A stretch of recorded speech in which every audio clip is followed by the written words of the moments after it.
ताज्या बातम्यांसाठी ABP माझाला subscribe करा आणि बेल आयकॉन प्रेस करा। पश्चिम बंगालमध्ये भाजप नेत्याच्या हत्येनंतर जोरदार राडा सुरू झालेला आहे। आपल्या नेत्याच्या हत्येच्या निषेधार्थ भाजपने आंदोलन केलं आणि यावेळी मोठ्या प्रमाणात भाजपचे कार्यकर्ते रस्त्यावर उतरले होते। कैलास विजयवर्गीय भाजपचे नेते हेही सहभागी झाले। भाजप कार्यकर्त्यांनी सचिवालयाला घेरण्याचा प्रयत्न केला। अखेर पोलिसांनी भाजप कार्यकर्त्यांना रोखण्यासाठी पाण्याचा मारा केला। अश्रुधुराच्या नळकांड्याही फोडल्या गेल्या।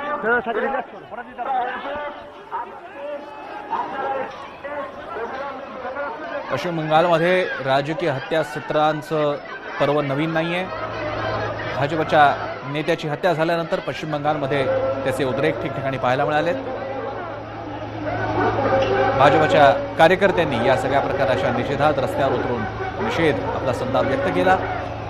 त्यांच्यावरती कारवाई होत असतानाची ही दृश्य आपण पाहतो।